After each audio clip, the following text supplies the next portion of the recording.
Donc, je suis contente d'être avec vous ce matin.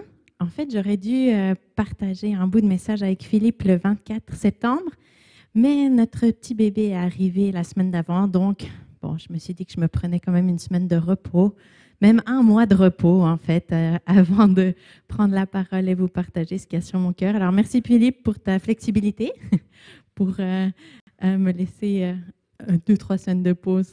Mais bon, j'étais prête, donc c'est pour ça que je peux être là avec vous, même si j'ai eu une petite nuit de sommeil. Je ne pouvais pas résister à l'invitation de Philippe de parler sur le sujet de la parole, qui est un sujet que j'aime tellement, que je suis tellement passionnée, et d'autant plus sur la Lectio Divina, qui est une approche biblique qui est toute spéciale pour moi, surtout dans la saison dans laquelle je suis. Alors, je vais commencer par vous parler un petit peu de mon histoire. Alors, ceux qui m'ont déjà entendu, il y a des petits bouts que vous connaissez ou vous rappelez, puis il y aura peut-être des choses nouvelles. Donc, je suis née dans une famille chrétienne, et puis, ça c'est mon papa, ma maman, non. Mais souvent, très souvent, le soir, on prenait un temps autour de la Bible où on lisait la Bible en 365 jours, on chantait des chants, on priait, c'était tout simple, mais c'était plein de vie. Puis moi, j'aimais ça au point où, si on pouvait prolonger pour surtout se coucher le plus tard possible, ça me arrange aussi. D'ailleurs, on n'était jamais fatigué pendant les temps pour lire la Bible, parce que ça voulait dire qu'on se couchait plus tard. Et puis, j'ai reçu, je ne sais plus exactement quel âge j'avais, mais j'ai reçu le livre de Mary Jones et sa Bible. Alors, c'est une histoire vraie d'une fille qui avait 15 ans et qui a marché 40 km à peu près sans chaussures, parce qu'elle n'avait pas de chaussures, ce n'était pas un défi personnel qu'elle se lançait. Elle avait travaillé très fort aussi pour pouvoir se payer sa première Bible. Puis c'était à l'époque où on ne pouvait pas juste commander une Bible sur Amazon. C'était compliqué d'en trouver une, ça coûtait cher, il fallait aller loin. Mais elle voulait tellement sa propre Bible qu'elle avait fait ça. Et cette histoire m'a fait comprendre que la Bible, c'était quelque chose de précieux. Mais aussi, je pense que ça a créé en moi le désir de, j'aimerais bien avoir une vie inspirante et marquante comme Mary Jones. Et donc, à 11 ans, j'ai reçu ma première Bible. En fait, je vais reculer. Alors, ça, c'est ma première Bible. Je me rappelle, on était à une soirée à l'église, puis je disais à mon papa, j'aimerais bien une Bible, j'aimerais bien une Bible. Mais sauf que les seules Bibles qu'il y avait à vendre ou à donner, c'était pas forcément des Bibles pour enfants. C'était pas la traduction la mieux, c'est des petites pages toutes fines qui vont pas très bien à tourner, mais c'était ma Bible. J'avais ma Bible à moi que mon papa il m'avait achetée. J'étais trop contente. D'ailleurs, je l'ai dédicacée derrière. J'aime Jésus et Dieu avec ma belle signature. C'était ma Bible précieuse. Sauf que, bon, voilà, c'est ça, c'est un peu compliqué à lire la Bible. Surtout quand c'est écrit tout petit, il n'y a pas d'image, contrairement à celle qu'on lit en famille.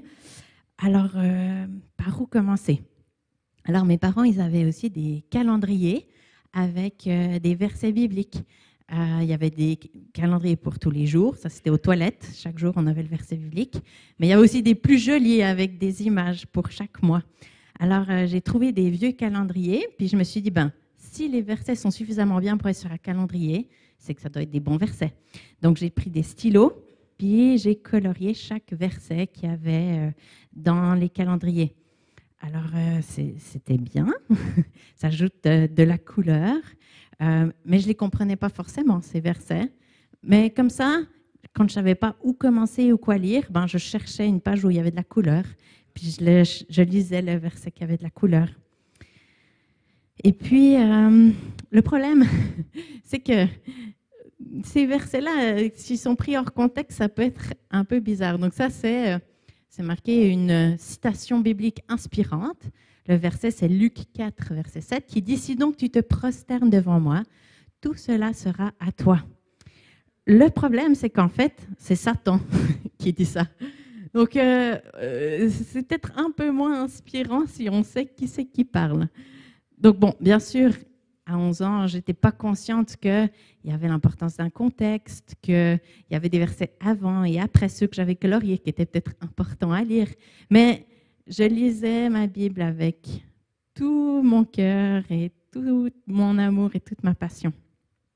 Et puis, à 14 ans, j'ai choisi de me faire baptiser et j'ai aussi appris que c'était important de prendre du temps avec Dieu, de lire sa Bible.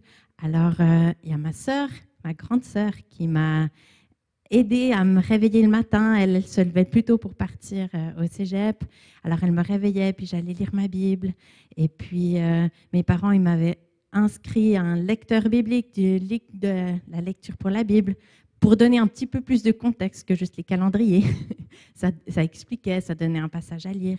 Et puis, j'ai toujours aimé ça. Alors, petit à petit, il y avait toujours un peu plus de couleurs dans ma Bible. Mais si vous la regardez, il y a quand même beaucoup d'endroits qui n'ont pas de couleur du tout. Parce que c'est quand même toujours un peu les mêmes versets qui sont inspirants et qu'on a envie de lire. Puis à 19 ans, j'ai fait une prédication parce que j'aimais déjà parler, j'aimais déjà la Bible, j'aimais partager ma passion. Là, c'est mon premier PowerPoint que j'avais fait sur la mission dans un camp de ski en Suisse avec une centaine de jeunes. Et à la fin, il y a 80 personnes qui m'ont dit « C'était super ton message ». Puis il y en a 3 qui m'ont dit « Est-ce qu'on peut juste te parler ?» Et qui ont dit « Tu sais, ta prédication n'était pas biblique, c'était pas bien. » Et moi, au lieu d'écouter les 90 qui avaient dit que c'était bien, les 80 qui avaient dit que c'était bien, j'ai écouté les 3 qui ont dit que c'était pas biblique. La réalité, c'est qu'en fait, ils avaient touché une de mes insécurités. Parce que c'est vrai qu'il y avait une grosse partie de la Bible que je n'avais pas lue et que je ne connaissais pas bien. Et que peut-être bien, en fait, que dans la Bible, il y avait des choses qui disaient le contraire que ce que j'avais dit. Donc, je me suis dit, soit j'arrête de prêcher, je ne parle plus jamais, soit je vais faire une école biblique. Alors, c'est vrai que c'était un peu tentant d'abandonner à cause des insécurités, mais l'orgueil en moi dit quand même, je pourrais essayer de faire quelque chose à ce propos. Donc, j'ai fait une école biblique en Angleterre. Ouais. C'est surtout Dieu qui me lâchait pas, qui me dirait non, non, non, je ne veux pas te laisser abandonner. Donc, j'ai fait une école biblique à Jeunesse en Mission en Angleterre, dans cette belle maison que vous pouvez voir. Le lieu était inspirant pour lire et étudier la Bible. Et c'est là pour la première fois que j'ai lu la Bible en entier, des petits livres que je ne savais même pas qu'ils existaient, comme Abdias, des autres que je n'avais jamais lus, comme Ésaïe ou Jérémie. J'avais lu des versets, bien sûr, mais jamais en entier. Et là, j'ai réalisé que ma prédication était biblique. Ouf! Je n'avais pas non plus trompé 100 jeunes en Suisse. C'était quand même biblique. Et puis surtout, j'ai appris à connaître Dieu.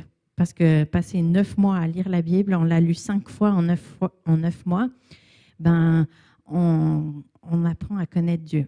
Surtout, on réalise qu'on ne le connaît pas du tout, mais on apprend à le découvrir quand même petit à petit. Et en le connaissant, ben, on apprend à lui faire confiance. Donc, j'ai découvert que j'aimais lire, que j'aimais étudier, sauf que je ne savais pas jusqu'à présent qu'est-ce que j'aimais lire et étudier. Puis là, j'ai découvert une passion pour la Bible. Et pendant 12 ans, j'ai passé mon temps à étudier et enseigner la Bible en Angleterre d'abord, puis un peu partout dans le monde. D'ailleurs, en Ukraine pendant 2 ans. Donc, c'est un pays que j'ai très à cœur.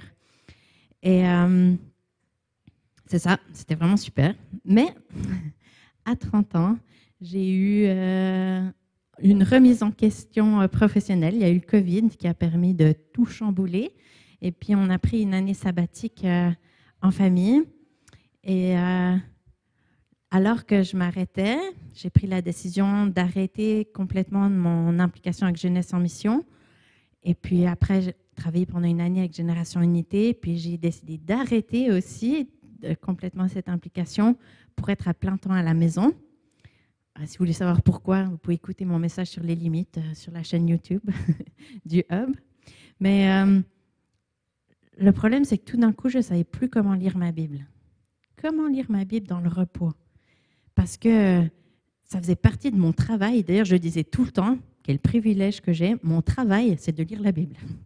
Les gens, ils trouvent difficile de trouver 5, 10, 15, 1 heure par jour pour lire la Bible. Moi, c'est mon travail. Je passe mes journées à lire la Bible, à l'étudier, à l'enseigner, à la transmettre, à voir les gens qui s'émerveillent parce qu'ils ont découvert un nouveau livre ou un nouveau passage, une nouvelle chose sur Dieu. Sauf que là, tout d'un coup, je ne savais plus trop comment faire quand je n'avais plus mon cadre professionnel qui m'imposait je me laissais facilement imposer ça, de lire la Bible. Comment aussi lire la Bible sans être en mode étude? Comment est-ce que je pourrais prêcher là-dessus? Comment est-ce que je pourrais enseigner là-dessus? Qu'est-ce que je pourrais dire aux autres là-dessus? Mais juste, oui, c'est vrai, la Bible, c'est Jésus. Comment est-ce que je peux avoir un temps personnel avec Dieu? Comment est-ce que je peux avoir un cœur à cœur avec lui? Pas complètement lâcher la raison et lâcher tout ce que j'ai appris, parce que la raison, c'est super bien. Puis Dieu m'a libérée de plein de mensonges à travers toutes mes années d'études et je ne voudrais pas renoncer à toutes les vérités que j'ai découvertes juste parce que tout d'un coup, j'étudie plus la Bible, mais je la lis simplement. Mais simplement, comment est-ce que je peux avoir une lecture fraîche? Alors, j'ai lu des livres, même que Philippe avait mentionné il y a quelques semaines, de Peter Scazzero sur la santé émotionnelle et puis de John Mark Comer sur ralentir notre rythme. Ils parlent tous de silence, de méditation, de toutes ces choses-là, de ralentir. Mais moi, j'aime pas ralentir. Alors oui, je suis suisse, donc je parle lentement, mais ça ne veut pas dire que mon rythme de vie est lent. D'ailleurs, pour lire la Bible 5 fois en 9 mois, c'est un sacré rythme, je vous dirais. Ça ne se lit pas vite, pas lentement, ça se lit plutôt vite. Puis j'ai aussi un tempérament plus de performance. J'aime checker des choses sur ma liste de choses à faire. Et si ça peut être un plan de lecture biblique, ça fait la même satisfaction. Checker 5 chapitres, on se sent bien, j'ai accompli quelque chose. Mais je comprenais que ce n'était pas de ça qu'il parlait. Et surtout, en fait, de faire mes 5 checks par jour parce que j'ai lu mes chapitres, ça me laissait quand même vide à la fin, ça me laissait quand même sèche à la fin. Et je savais que j'avais besoin d'un rafraîchissement. Alors, oui, bien sûr, de temps en temps à l'église, il y a une super bonne prédication, que ça fait du bien, que waouh, c'était nourrissant, un temps de louange, un téléphone avec une amie, un temps de prière avec quelqu'un, une conférence. Mais ça ne dure pas des semaines et des semaines. C'est une douche chaude, une douche fraîche après une journée de soleil. Mais la douche, idéalement, c'est un peu tous les jours qu'on aimerait la prendre, surtout s'il fait très chaud. Et là, je dis, j'ai besoin, pas juste d'une douche de temps en temps, mais j'ai besoin d'une rosée quotidienne, d'un rafraîchissement quotidien qui va vraiment m'hydrater. Et là, je me suis rappelée de la Lectio Divina. Les auteurs en parlaient aussi. Puis c'était quelque chose qu'on avait pratiqué dans mon école biblique. Alors, pas du tout régulièrement, puisqu'on n'avait pas le temps pour ça. On avait un programme bien chargé à remplir, mais plus comme si un jour vous voulez lire la Bible lentement, voici une approche. Donc, j'ai commencé à la faire, à la pratiquer, et ça a amené beaucoup de rosée dans ma vie. J'étais contente quand j'ai appris qu'on allait faire ça à l'église du Hub, et j'avais envie de partager un peu ma passion par rapport à ça. Mais avant de vous parler plus de la Lectio Divina, je vais faire une petite illustration, et pour ça, j'ai besoin de 3 volontaires désignés, c'est-à-dire mon amie Marie-Chantal, Pierre, et s'il y a une personne qui a eu son anniversaire cette semaine, est-ce qu'il y a quelqu'un qui a eu son anniversaire? Je sais qu'il y a Caroline qui a eu son anniversaire, mais elle n'est pas là. Non. Sinon, j'ai demandé à Cassandra de venir devant sur scène. Ne vous inquiétez pas, c'est pas compliqué. J'ai juste besoin d'assistants, en fait, pour ouvrir des petits sacs. Donc, c'est pas compliqué. Mes enfants, d'ailleurs, auraient bien voulu les ouvrir à votre place, mais je les ai pas laissés.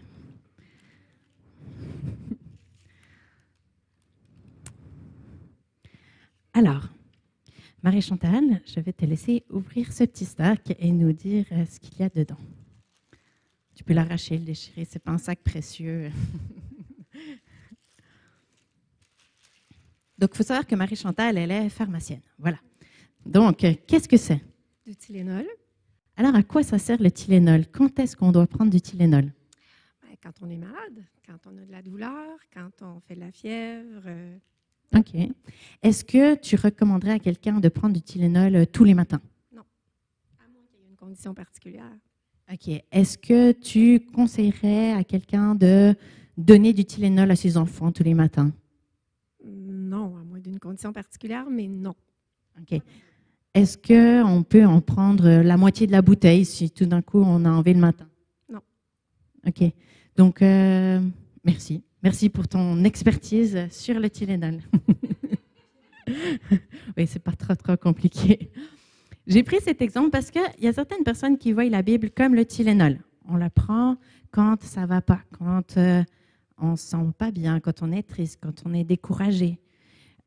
Alors, on va chercher peut-être dans une concordance le mot espoir, le mot paix, le mot force, courage. Et puis, on va lire un verset et puis, ça fait du bien, c'est ce que j'avais besoin.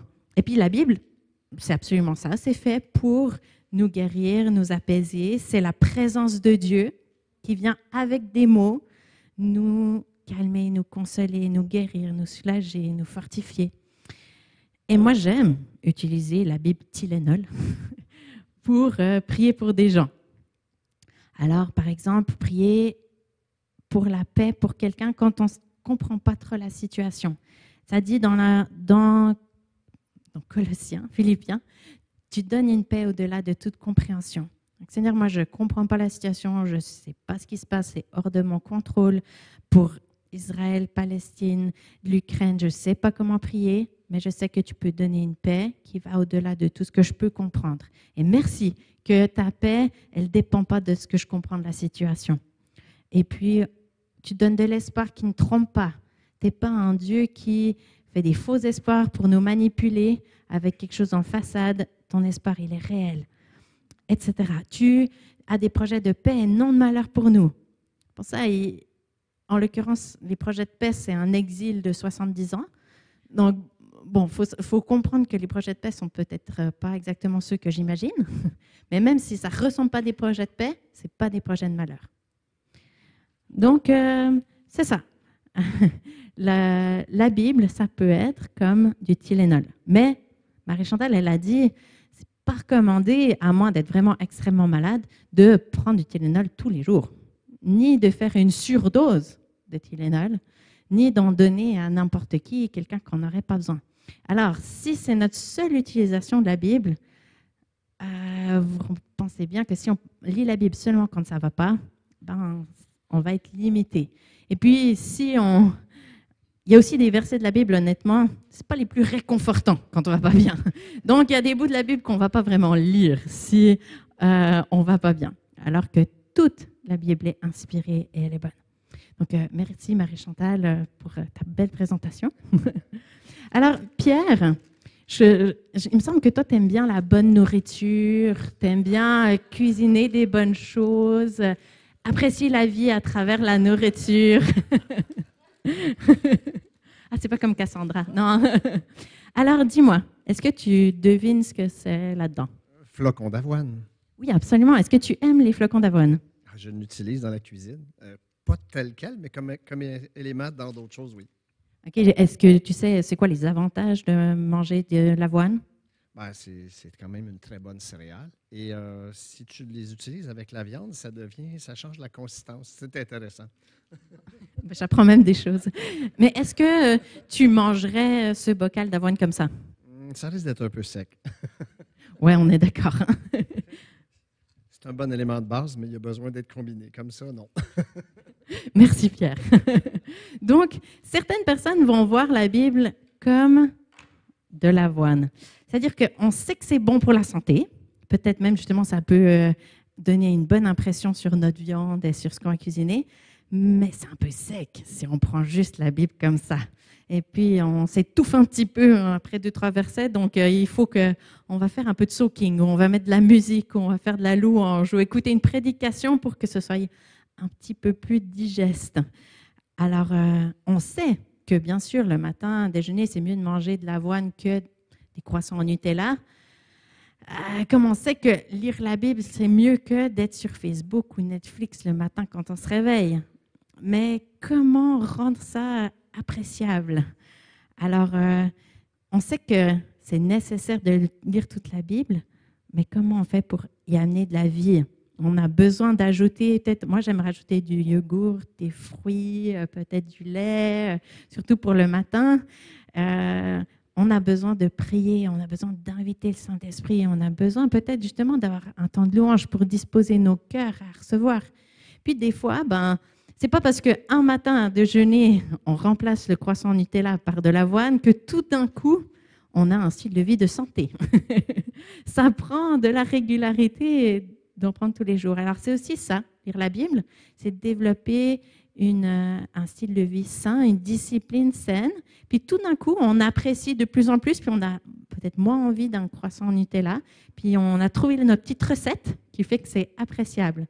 Et puis Philippe nous avait même proposé un menu santé pour la lecture de la Bible avec les 4 versets, un chapitre d'un livre historique, un psaume, un évangile, pas l'évangile en entier, un chapitre, un passage d'un évangile et une épître pour avoir un repas santé.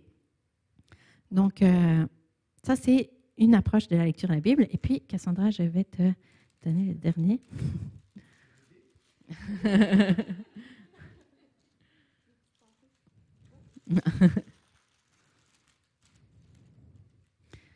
Alors, je ne sais pas si tu sais ce que c'est. Non. C'est du chocolat, c'est ça? C'est du chocolat. Les mamans, c'est du chocolat. Oui, c'est du chocolat suisse. Alors, pour ceux qui ne savent pas, les Suisses, on est un peu chauvins sur le fait qu'on a le meilleur chocolat du monde. Alors, Alain, un collègue belge, dira que c'est peut-être le chocolat belge qui est le meilleur, mais moi, je vous dis clairement, c'est le chocolat suisse qui est le meilleur. C'est ça. Je vais te laisser goûter, hein, c'est fait pour. Alors, Cassandra, est-ce que tu serais capable de manger du chocolat tous les jours? Non. Mais est-ce que tu aimes les douceurs, le chocolat? Oui. Est-ce que ça amène un peu de réconfort? Oui. Est-ce que tu partagerais ton chocolat avec ta famille? Oui. Est-ce que tu pourrais quand même en manger régulièrement? Oui, ben ça dépend. Ouais. Bon, ben, c'est peut-être pas la bonne illustration. Bon, merci. Je vous laisse retourner à vos places. Vous avez été mis sous le pot. Non, c'est pour toi, regarde-les. Oui. Merci à vous tous d'avoir partagé la lumière avec moi. Merci. Alors, moi, j'aime le chocolat. Moi, le chocolat, je peux en manger tous les jours, plusieurs fois par jour, en petite dose, parfois en grande dose. C'est bon pour quand on va bien, c'est bon pour quand on va pas bien, c'est bon à manger tout seul, à partager avec d'autres. On a peut-être des chocolats préférés, mais bon, au final, c'est le côté sucré. Il y en a qui aiment peut-être un peu plus amer, d'autres un peu plus sucré. Mais moi, je le partage en volontiers. Ça dépend combien j'en ai en réserve. Mais oui, non, quand même, je le partage volontiers. En Suisse, d'ailleurs, on a un peu l'habitude, avec le café de 10 heures, de prendre un petit carré de chocolat. Et avec le café de 13 heures, un petit carré de chocolat. Puis le soir, bon, si on peut avoir un petit dessert, ce sera un petit carré de chocolat. C'est pas la branche en entier, c'est pas une plaque en entier, c'est pas un gros chocolat, mais un petit carré, pourquoi pas. Et moi, c'est ce que je vous souhaite pour votre lecture de la Bible, que ce soit comme ce petit goût de chocolat qui rend un petit peu accro, que quand on voit, on se dit, je prendrais bien un petit carré, que ça ne nous dérangerait pas d'avoir une routine, que 3 fois par jour, on a notre petit bout dans la parole qui nous donne de la vie, de la douceur, du réconfort, ou juste on célèbre avec un petit chocolat. Parce que c'est ça, on peut célébrer les joies ou se réconforter dans les tristesses avec du chocolat. Mais en gardant quand même un style de vie santé, bien sûr, avec la vie de Dieu. Donc voilà, j'espère que ma petite illustration vous donnera envie de manger du chocolat, mais surtout de lire la Bible. Donc, je voudrais vous partager un petit peu mon expérience avec la Lectio Divina. Donc, je voulais partager, c'était difficile pour moi d'avoir de la vie dans ma lecture parce que j'étais trop en mode étude, trop en mode donner, mais pas vraiment en mode recevoir et pour moi. Et ce qui n'est pas une mauvaise chose de vouloir transmettre une passion pour la Bible, et j'aime toujours ça et je vais toujours le faire parce que c'est plus fort que moi, parce que je crois que j'ai aussi été créée pour ça. Mais personnellement, j'ai besoin de m'arroser, j'ai besoin que ça me fasse du bien. Alors, on est d'accord que la Lectio Divina, c'est juste un outil, hein, c'est pas ça qui donne la vie, c'est pas ça qui rafraîchit, c'est pas ça qui est la solution. Hein. C'est Dieu, c'est le Saint-Esprit qui va venir nous rencontrer, nous visiter, qui va souffler son souffle de vie sur ces paroles qui autrement sont juste des mots. Mais dans ma saison, c'est ça que Dieu a utilisé pour redonner de la vie. J'aime parce que c'est un exercice quand même qui est assez court. Moi qui avais l'habitude de passer des heures d'études que je n'ai plus dans ma journée, je ne peux plus juste m'asseoir à mon bureau pendant 1 heure à étudier ma Bible, sinon ma maison serait le chaos si mes enfants sont sans surveillance pendant 1 heure. Et puis, si je le fais une fois qu'ils sont couchés et que la maison est rangée, ce serait beaucoup trop tard, j'ai encore besoin de dormir. Donc, j'aime le fait que la Lectio Divina, c'est un exercice qui peut se faire si on a beaucoup de temps sur longtemps, si on a peu de temps, ça peut se faire sur un temps court. Et puis, ça veut dire que même si justement c'est 22 heures le soir que je me couche, j'ai encore le temps de faire un temps de Lectio Divina parce que ça ne va pas me coûter mon sommeil. Et au contraire, ça risque même d'améliorer la qualité de mon sommeil parce que ça va être l'occasion d'avoir une conversation avec Dieu, de me laisser renouveler, rafraîchir par sa parole, de recevoir ses vérités et on dort mieux jusqu'à ce que bébé demande du lait. Mais ça, c'est autre chose. Donc, avant de faire la Lectio Divina, on a 2 minutes pour juste se poser et juste se préparer, se conditionner à ce temps de lecture. Alors, c'est vrai que moi, qui aime l'action, je trouve ça difficile. J'en discutais justement avec Marie-Chantal, on disait « ces 2 minutes, c'est long. On aimerait faire quelque chose, on aimerait lire, on aimerait… » Mais la réalité, c'est que moi, si vous voulez discuter avec moi, et que vous m'arrêtez sur le pas de porte et qu'il y a mes enfants d'un côté et je cherche d'un œil Jérémie pour savoir s'il peut les surveiller pendant qu'on a une conversation, la conversation elle ne sera pas très profonde et moi je vais être très frustrée parce que moi j'aime discuter, qu'on s'entende et qu'on peut commencer la conversation et la finir si possible sans être interrompu. Alors ces 2 minutes, c'est un peu l'occasion de dire est-ce que tu as 2 minutes, est-ce qu'on peut juste se mettre à côté, est-ce qu'on peut juste discuter un petit moment.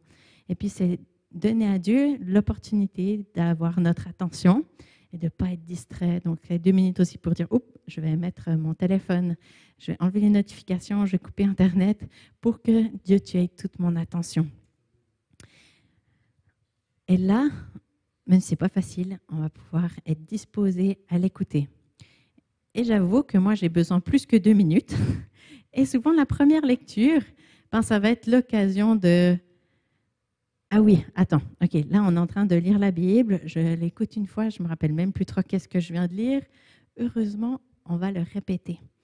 Et ce rythme ralenti, répété, même si mon côté performant trouve ça un peu frustrant, parce que ce serait beaucoup mieux de faire mon check de j'avance dans ma lecture de la Bible et je vais réussir à finir mon livre bientôt, ça me force à m'arrêter, ça me force à ralentir, me dire attends, là on l'a lu un peu trop vite, j'ai écouté 3 mots sur tous ces versets, ok, je ralentis, je réécoute et je m'imprègne.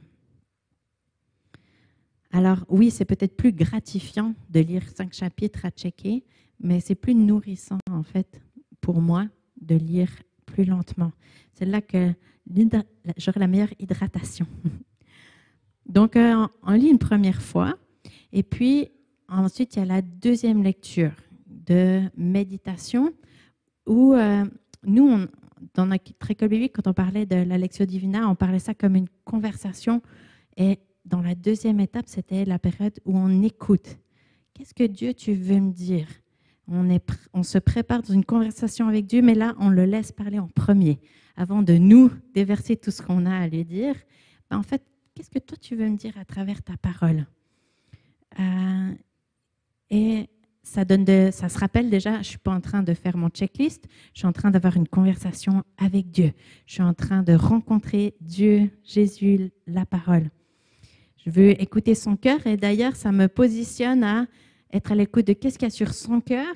Puis en fait, d'une certaine manière, ça va commencer à réveiller qu'est-ce qu'il y a sur mon cœur, ou qu'est-ce qu'il y a le monde autour de moi.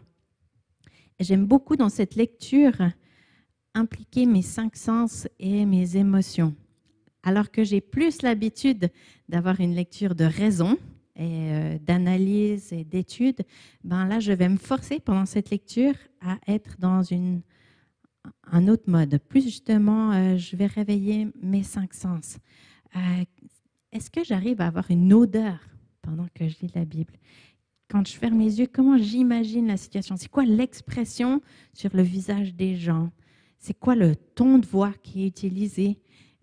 Est-ce que ça va vite? Est-ce que ça va lentement? Est-ce que même je peux goûter quelque chose? Est-ce que je peux imaginer une saveur à ce qui est dit? Et puis, ça va m'aider à aussi revoir le texte d'une nouvelle manière plutôt que directement partir dans ce que j'ai déjà étudié, vu sur le passage.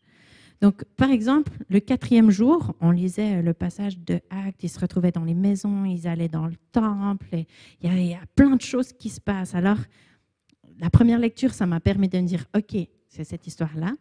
Et la deuxième lecture, ça m'a permis j'ai fermé les yeux, puis j'ai essayé de m'imaginer plein de monde dans le temple, qui chantent, qui louent, et puis ils avaient de la joie à se retrouver dans les maisons, à manger, et puis j'imaginais le sourire de quelqu'un, alors que y a quelqu'un qui lui partageait de son surplus, puis c'est exactement ce que j'avais besoin, comment tu savais, et de me mettre un peu dans l'histoire. C'était une nouvelle manière pour moi de vivre un texte qui était connu. Ou bien le 5e jour, justement, j'ai aimé le témoignage sur le psaume 119 parce que ça m'a aussi interpellée, peut-être un peu de la même manière. Mais quand j'ai lu la partie que ta parole est douce à mon palais, elle est meilleure que le miel, je me suis dit, avec quel ton de voix est-ce que j'entends la parole de Dieu? Est-ce que j'entends une voix dure et sévère? Ou est-ce que j'entends une voix douce comme du miel? Est-ce que j'entends une voix apaisante qui dit « fais pas ce choix » ou est-ce que j'entends « c'est pas bien, faut pas ». Et ouais, des fois on entend loi, précepte, commandement et ça sonne dur. Mais comment est-ce que ces mêmes mots peuvent sonner comme du miel? Alors, c'était une nouvelle manière pour moi de voir ce texte. Là encore, le cadre imposé, ça m'a aidé à donner de la vie au texte. Et puis la 3e partie, qui est la prière ou la réponse. Comment est-ce que je peux répondre à ce que Dieu m'a dit? Dieu il vient de partager une partie de ce qu'il y a sur son cœur, sa joie, son enthousiasme quand il voit l'Église qui partage les choses les uns aux autres, ou justement sa parole qui est douce. Comment est-ce que je peux y répondre? Qu'est-ce que je peux lui dire? Et moi, je dirais souvent, des fois, quand je prie, j'en ai marre de m'entendre répéter les mêmes mots, puis à la fin, je dis, en fait, ça fait 1 minute que je prie, je ne sais même pas ce que j'ai dit. Parce qu'en fait, j'ai l'habitude de dire, merci Seigneur, t'es grand, t'es bon, mais je ne sais même pas qu'est-ce que je dis, parce que c'est juste des paroles que j'ai l'habitude. Mais là, tout d'un coup, il y a du contenu dans mes prières, parce que je peux prier les mots de la Bible. Et j'avoue, des fois, j'utilise un peu la Bible contre Dieu. Tu as dit que tu nous donnais une paix au-delà de la compréhension. Là, je ne comprends rien de la situation. Alors, j'aimerais bien ta paix. Tu l'as dit. Et je te fais juste te dire ce que tu m'as dit. Et puis, on peut prier avec la foi que c'est vrai, tu peux faire ça. Et justement, on a lu le 2e jour, le Proverbe 8. Philippe en a parlé dans son introduction. Et moi, c'était la partie sur « il met des limites à la mer ». Et puis, dans mes cours, j'avais appris que la mer, souvent pour les lecteurs de l'Ancien Testament, ça représente le chaos et le mal. Et que Dieu, il a mis une limite à la mer. Il met une limite au calme, au chaos. Donc, au chaos et au mal. Donc, moi, je ne laisse pas non plus mon cerveau de côté. Quand je fais ma Lectio Divina, je garde tous les trésors qu'il m'a donnés. Et puis, c'est lui qui va me les rappeler, les choses qu'il avait semées en moi.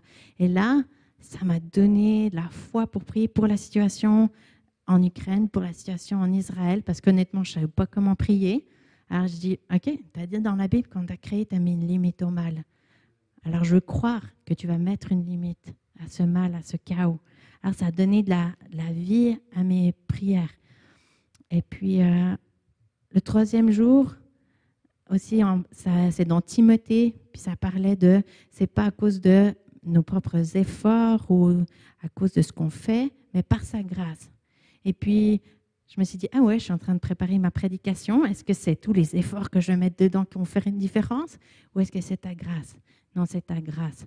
Et ça parle du don, justement, de réanimer le don qu'il nous a donné. Je dis, je vais profiter de cette soirée pour prier pour la prédication de dimanche, que ce soit ta grâce qui soit communiquée et que ce soit ton souffle dans mes dons et pas juste moi. Ou hier, quand on lisait le passage avec Jésus à la croix, j'avoue qu'au début, la première lecture, je me suis dit, oh, qu'est-ce qu'il y aura de nouveau là-dedans? Je suis honnête avec vous. La deuxième lecture, je me suis dit, bon, ben, on va se mettre dans l'ambiance, ok, c'est sombre. On sait, c'est difficile, c'est la croix et tout le monde qui pleure. J'avoue que je suis un peu pas très sensible. Je l'ai trop entendu pour me dire, j'ai pas une larme à ce moment-là. Mais il y a un truc qui me choque. Le soldat romain glorifie Dieu parce qu'il réalise que Jésus était juste.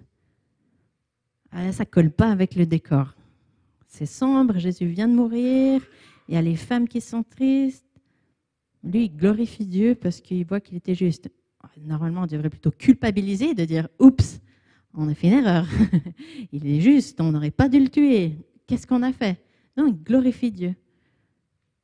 Et ça m'a fait du bien d'être surprise dans un texte que je ne pensais pas être surprise. Puis Dieu, il a du sens de l'humour, il aime jouer avec nous, comme on l'a vu. Et il me dit « Je t'ai eu. » Et là, de nouveau, pour mon temps de prière, ça a nourri mon intercession de « Ah ouais, moi, des fois, je prie pour que tout aille bien dans la vie des gens non chrétiens que je connais, pour qu'ils voient la main de Dieu. » Mais là, il y a un gars qui voit quelque chose d'horrible qui se passe, qui réalise qu'il a fait une erreur et qui se dit « Gloire à Dieu. » Comment est-ce que je peux prier pour que Dieu puisse utiliser les situations même difficiles dans la vie de mes amis non chrétiens, de ma famille, pour dire gloire à Dieu. Et donc, ça a nourri, là encore, mon intercession, alors que je vous dirais que ma meilleure amie que je connais depuis 30 ans, qui n'est pas chrétienne, je ne sais plus comment prier pour elle. Hier soir, j'ai eu mon espoir renouvelé dans ma prière, ma foi renouvelée, parce que j'avais du contenu à ma prière. Et puis, j'avoue que moi, je pourrais m'arrêter là, dans la Lectio Divina. Parce que là, j'ai fait quelque chose. J'ai prié. Alors, en plus, c'était vivant, c'était interactif. Dieu m'a parlé, je lui ai répondu. Bonne soirée, à bientôt. Ah non, il y a encore une 4e lecture. Là encore, on casse la performance, on ralentit encore une fois. Moi, je vois ce moment aussi comme un encouragement à... C'était bien cette conversation qu'on a eue. Si on restait un tout petit peu plus longtemps ensemble, est-ce qu'on... Des fois, justement, on dit, qu'est-ce que tu veux encore me révéler? Qu'est-ce que tu veux encore me dire? Rien, je veux juste en fait qu'on passe encore 5 minutes ensemble. Parce que c'est tellement agréable d'avoir ton attention, de pouvoir te voir sourire, de voir ta passion quand tu pries, de t'entendre prier, parce que j'aime bien quand tu pries. Et on passe juste ce moment ensemble encore dans cette 4e lecture. Alors j'aime ça, ça m'empêche de juste rester dans le check étape 1, check étape 2, check étape 3. Quand je suis de nouveau en mode performance, la 4e, la contemplation, ça me dit, ah oui, en fait, je ne suis pas là pour faire mes checks, je suis là pour être avec toi. Alors, qu'est-ce que tu veux me dire? Puis souvent, je vais aller me coucher parce qu'en fait, moi, je fais ma Lectio Divina le soir parce que c'est le seul moment que, normalement, je ne suis pas trop interrompue. Et donc, j'aime cette conversation que je peux avoir avec Dieu. Et je vous dirais que j'ai aimé faire... Nous, on a fait la Lectio Divina cette semaine ensemble avec Jérémy. Et je trouve ça riche de faire ça aussi en couple. Parce que c'est vrai que moi, je suis plutôt une experte de l'avoine. Et puis, Jérémy est plus expert du chocolat. Ça ne veut pas dire que ça se reflète sur notre corps physique. Mais c'est vrai que parfois, ça peut être intimidant de discuter de la Bible ensemble. Parce que je suis docteur de la loi, je sais beaucoup de choses. Alors, souvent, il me pose des questions, Jérémy, je lui réponds. Et puis, on a un petit cours, une petite étude ensemble.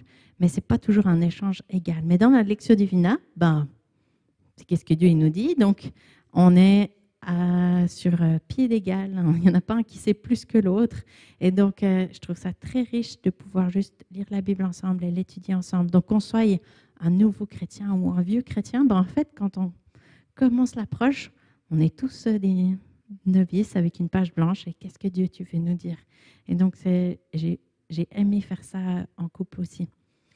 Et voilà un petit peu mon expérience de la Lectio Divina. Puis je voulais terminer avec un proverbe que j'aime tout particulièrement. Ah, je ne pense pas que vous arriverez à le lire, je suis désolée. Mais je vais vous le lire assez lentement, j'espère. Je vous dis que vous allez le retrouver dans la Lectio Divina dans quelques jours.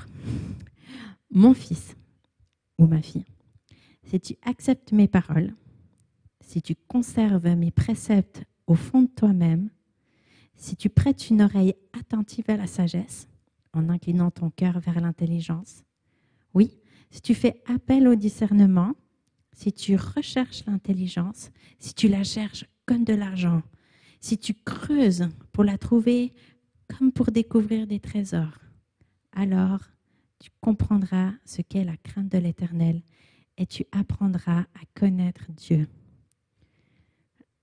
Le but de lire la Bible, c'est d'apprendre à connaître Dieu. Et c'est ça le but de la Lectio Divina, c'est de passer un temps avec Jésus, la parole, et d'apprendre à le connaître, à entendre son cœur, son ton de voix, ses émotions.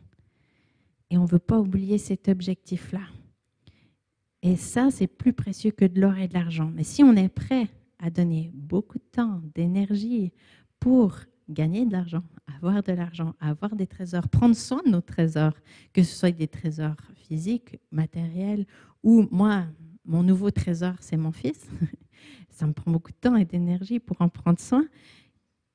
Si toute cette énergie, je pouvais la mettre pour apprendre à connaître Dieu, alors on serait très, très riche. Et c'est ce que je vous encourage à avoir, même si des fois c'est un peu difficile, parce que j'imagine que d'aller sur une île au trésor, c'est difficile. Il faut traverser la tempête, il ne faut pas se tromper sur la carte, trouver le bon endroit où est le trésor. Il faut creuser, c'est fatigant. Mais quand on a le trésor, ça vaut tous les sacrifices qui ont été faits avant. Alors même si c'est peut-être difficile de dire « Ok, je m'arrête pour faire ma Lectio Divina, je m'arrête pour lire ma Bible », rappelez-vous, vous n'êtes pas en train de faire un check, vous êtes en train de chercher un trésor. Et ce trésor, c'est de rencontrer Dieu. Et je prie que ce ne soit pas non plus toujours le périple difficile de sueur pour en arriver là, mais que ça peut être aussi une expérience chocolat qui est douce, qui est agréable, qui rend légèrement accro et que vous avez envie de revenir, que ce n'est pas trop sec comme de l'avoine, mais qu'il y a assez de yogourt, de fruits pour donner de la vie à la parole, pour que vous soyez accro à Jésus. Pas à la parole, à Jésus. Alors, Seigneur, je te prie pour chacun cette semaine, alors qu'ils vont se remettre dans la Lectio Divina, commencer ou recommencer. Seigneur, je prie pour de la vie. Merci pour ton souffle. Merci parce que cette méthode, cette approche, elle n'est pas magique, mais c'est ton esprit, ton souffle qui donne la vie. Je prie pour ton souffle, ta vie sur les lectures. Je prie pour des belles conversations, des belles paroles de ta part, des belles réponses dans la prière. Je prie pour un zèle nouveau dans la prière, dans l'intercession, une plus grande confiance dans l'écoute de ta voix. Merci pour la sensibilité différente que tu as donnée à chacun.